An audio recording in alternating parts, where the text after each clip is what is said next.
lihat ya. Sebelum kita mulai pembelajaran, kita berdoa menurut kepercayaan masing-masing. Tolong ketua kelas Desi pimpin doanya. Sebelum mulai pembelajaran, marilah kita berdoa menurut agama dan kepercayaan masing-masing. Berdoa dimulai. Doa bersama. Baik, terima kasih. Selanjutnya Ibu akan mengecek kehadiran kalian terlebih dahulu ya. Desi Putri Amelia hadir. Hilda Enonia ya. Lara Santina hadir. Salsa Desta Aulia hadir. Berarti hadir semua ya. Baik. Apakah hari ini anak ibu sudah siap untuk mengikuti pembelajaran hari ini? Siap, Bu. Nah, sebelum kita mulai pembelajaran, coba perhatikan kiri kanan kursinya. Apakah udah rapi atau sudah sejajar dengan teman-temannya duduk? Oh, baik.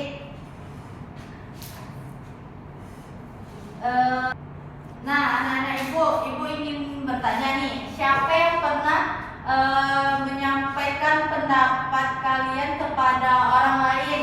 Coba angkat tangan Hilda, tolong bisa jawab. Saya, Bu, pernah. Apa yang Hilda sampaikan ke yang lainnya? Saya memberikan pendapat bahwa tidak semua orang itu rajin belajar, Bu. Oh, baik. Kalau Salsa gimana? Pernah memberikan pendapat apa kepada orang lain? Pernah, Bu. Apa itu? Kurangi makan pedas, Bu. Itu kayaknya untuk semua cewek ya kan? Apalagi cewek sekarang suka makanan pedas itu apa kayak yang si Basreng. Oh, sebasreng itu. Sebelah habis itu. Nah, jadi kita sebagai perempuan dan karena kita sayang sama diri kita, kurangilah itu makanan itu ya, terutama kopi ya. Jangan keseringan minum kopi. Salsa, dengar ya Salsa. Bu. Kan anak-anak ibu sudah nih pernah memberikan pendapat ke orang lain. Bagaimana sih perasaan anak-anak ibu saat menyampaikan pendapat tersebut? Apakah gugup, cemas, atau takut saat menyampaikan pendapat itu? Tergantung lawan bicaranya siapa, Bu. Kalau misalnya dosen karena dengan pendapat, tentu kita berpikir terlebih dahulu untuk menyampaikan kata demi kata yang kita ucapkan. Jadi kita harus berhati-hati ya. Kalau Laras, gimana perasaan Laras ketika Laras sudah pernah nih menyampaikan pendapat ke orang lain? Nah, jadi gimana sih perasaan Laras ketika menyampaikan pendapat itu, atau takut, cemas? Biasa saja ya. Oh, berarti Laras sudah terbiasa ya menyampaikan pendapat ke orang lain gitu ya. Baiklah kalau begitu. Nah, ini kan Hilda tadi bertanya, Hilda pernah nih memberikan pendapat ke orang lain nih kan. Nah, apa sih alasan yang Hilda berikan untuk pendapat yang Hilda berikan itu agar orang itu percaya bahwa pendapat Hilda itu benar? Alasannya kenapa sih Hilda memberikan alasan untuk pendapat tersebut? Nah, Saya memberikan alasan tersebut dengan cara memberikan argumen beserta dengan datanya yang ada. oh, berarti kita harus memberikan yang bukti-bukti yang jelas gitu ya. Oh, baik. Terima kasih Hilda. Hari ini kita mempelajari materi tentang tes argumentasi.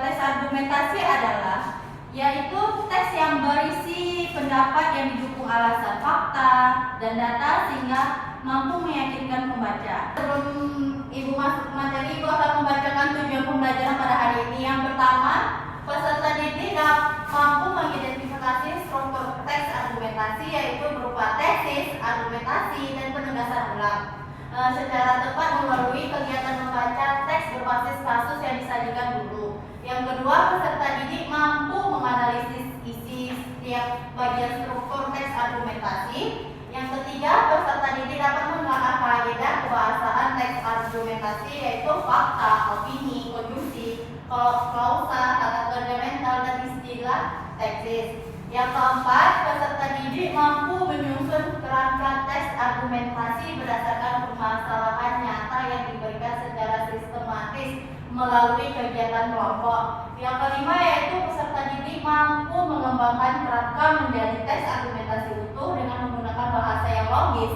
efektif, dan komunikatif. Yang keenam, peserta didik mampu menyajikan hasil teks argumentasi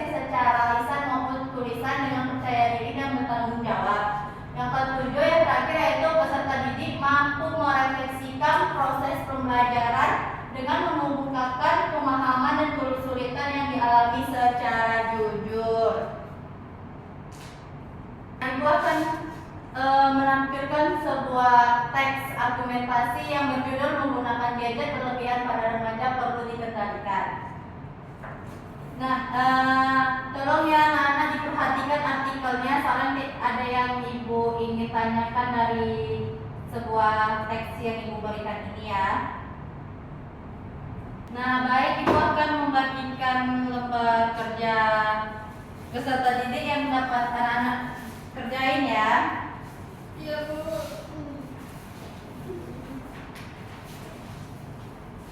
Desi sama Salsa satu kelompok, yang Hilda sama Lara satu kelompok ya.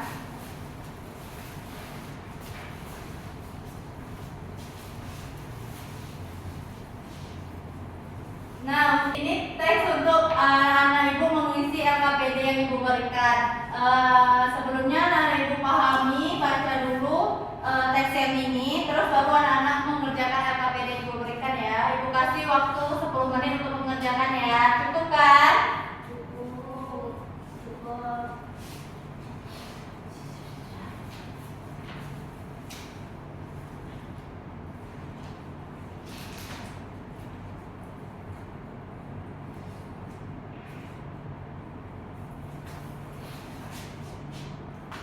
Apakah ada kendala dari mengerjakan LKPD-nya? Salsa, Desi? Kalau Hilda? Tidak ya.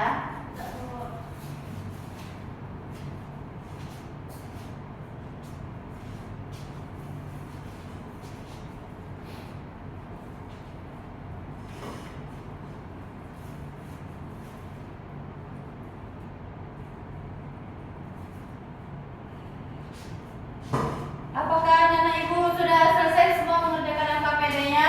Sudah. Nah, ini kan ada 3 kegiatan nih untuk menjawab LKPD-nya. Nah, yaitu pertama kegiatan 1. Kegiatan 1 itu mengidentifikasi struktur teks. Identifikasilah struktur teks argumentasi secara tepat untuk mengisi pertanyaan di bawah ini. Yang pertama itu apa permasalahan utama dalam teks tersebut. Yang kedua, tuliskan bagaimana tesis dalam teks tersebut. Yang ketiga, tuliskan 2 bagian argumentasi. Yang keempat, tuliskan bagian penegasan ulang. Yang kelima, sebutkan 2 fakta dan 1 opini dalam satu teks. Nah, pada kegiatan 1 ini kelompok siapa yang ingin mempresentasikan hasil diskusinya? Baik, kelompok 1 dipersilakan untuk membacakan hasil diskusinya.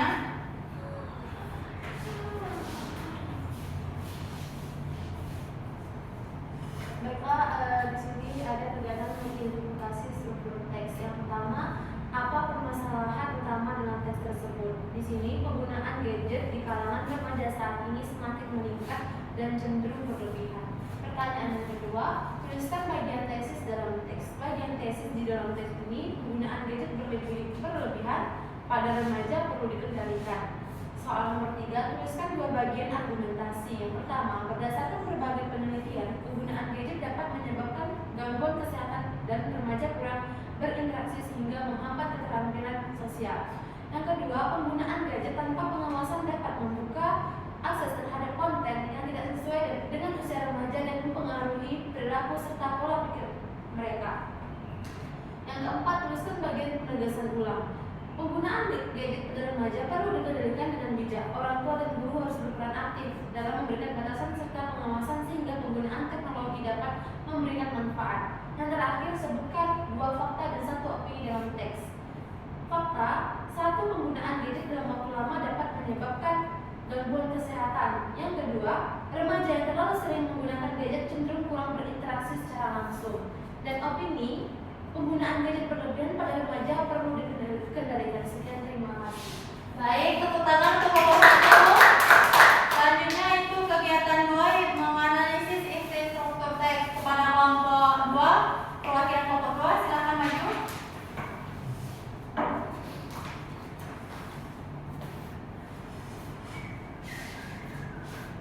Baik, untuk kegiatan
argumentasi. Teks argumentasi merupakan jenis teks yang berisi pendapat, gagasan, atau pandangan penulis mengenai suatu persoalan yang disertai alasan, bukti, data, maupun fakta untuk meyakinkan pembaca. Dalam teks ini, penulis tidak hanya menyampaikan opini semata, tetapi juga memberikan penjelasan logis agar pembaca menerima serta mempercayai pendapat yang dikemukakan. Selanjutnya, yaitu ciri-ciri teks argumentasi. Ciri-ciri teks argumentasi itu memiliki 10 ciri-ciri. Yang pertama yaitu mengandung fakta atau gagasan penulis. Yang kedua, disertai alasan yang logis dan rasional. Yang ketiga, memuat fakta, data atau pendukung bukti, bukti pendukung. Yang keempat, bertujuan meyakinkan pembaca. Yang kelima yaitu disusun secara sistematis dan runtun. Yang keenam, menggunakan bahasa yang logis dan efektif. Yang ketujuh, mengandung hubungan sebab akibat. Yang kedelapan, menggunakan kata atau kalimat persuasif. Yang kesembilan yaitu menggunakan konjungsi kausalitas. Yang terakhir yaitu bersifat objektif dan tidak emosional berlebihan. Selanjutnya, materi selanjutnya yaitu struktur teks argumentasi. Nah, siapa yang tahu apa saja struktur yang ada dalam teks argumentasi? Baik, pada Gumita, Laras, apa yang sebutkan satu? Pendahuluan, isi, penutup.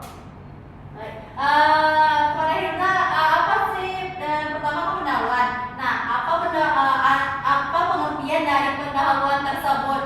Pendahuluan merupakan bagian awal teks argumentasi yang berisikan pengenalan topik atau permasalahan yang akan dibahas. Yang kedua, isi.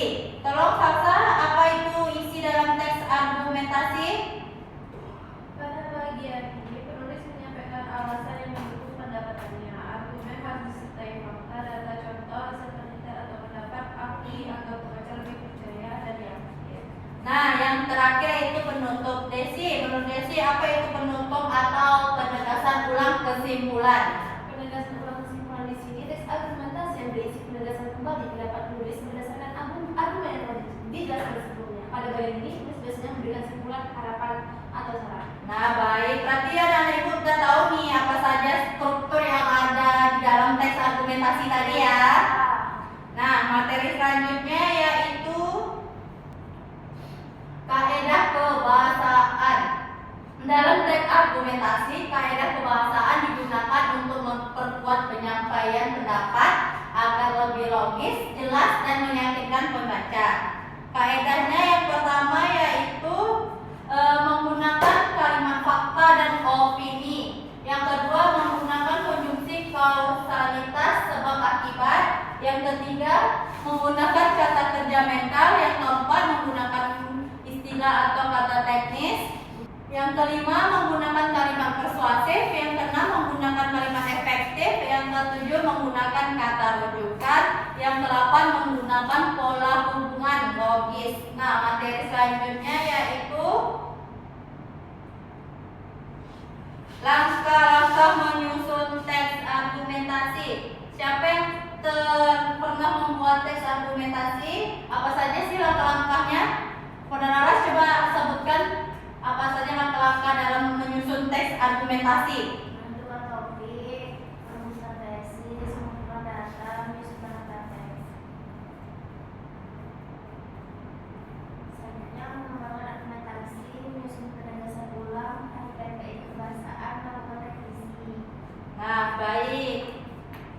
Materi selanjutnya itu manfaat berpikir dalam menyampaikan pendapat. Manfaat yang pertama, Hilda tolong dibacakan. Manfaat pertama itu membantu menyampaikan pendapat secara logis. Yang kedua, memperkuat argumen dan fakta. Dan yang ketiga, menghindari kesalahan berpikir. Selanjutnya, manfaat yang keempat kepada Desi. Meningkatkan kemampuan memecahkan masalah, melatih sikap objektif dan terbuka, meningkatkan kemampuan komunikasi.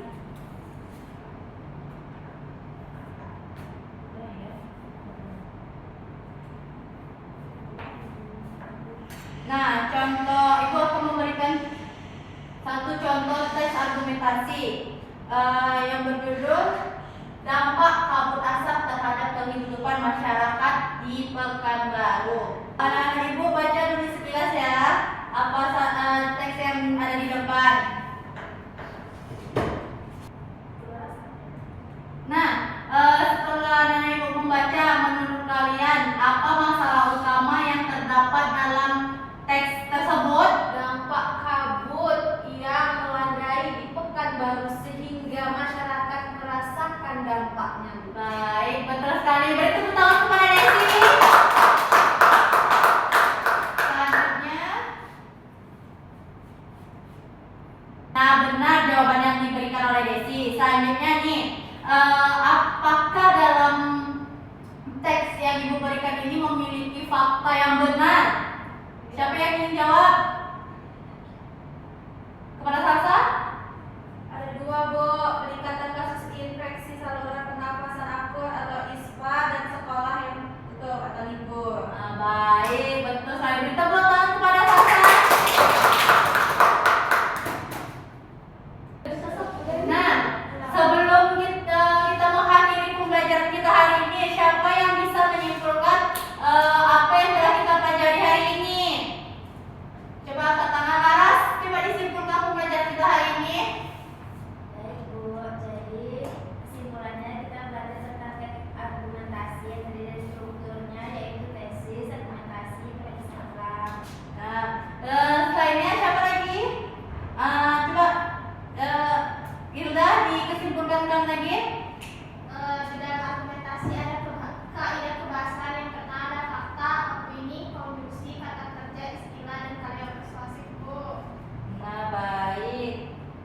Nah, jadi anak-anak Ibu udah paham kan apa itu teks argumentasi, strukturnya, ciri-cirinya, kaidah kebahasaannya, dan manfaat dari teks argumentasi? Sudah. Nah, apakah pembelajaran hari ini sangat menyenangkan atau tidak? Nah, baik. Semoga pembelajaran kita hari ini dapat anak Ibu terapkan dalam kehidupan sehari-hari ya, dan berkomunikasi dengan orang lain menggunakan yang logis, tepat, dan jelas ya. Baik, mungkin sekian pembelajaran kita hari ini. Sebelum kita menutup pembelajaran hari ini, alangkah baiknya ketua kelas pimpin doanya. Para ketua kelas dipersilakan. Sebelum menutup pembelajaran, mulai kita berdoa dan mulai kita masuk belajar. Baik, sekian pembelajaran kita hari ini. Ibu mohon maaf apabila ada kesalahan. Wassalamualaikum warahmatullahi wabarakatuh. Sampai jumpa di pertemuan selanjutnya. Waalaikumsalam warahmatullahi wabarakatuh. Terima kasih Bu. Boleh silakan mulai pulang ya.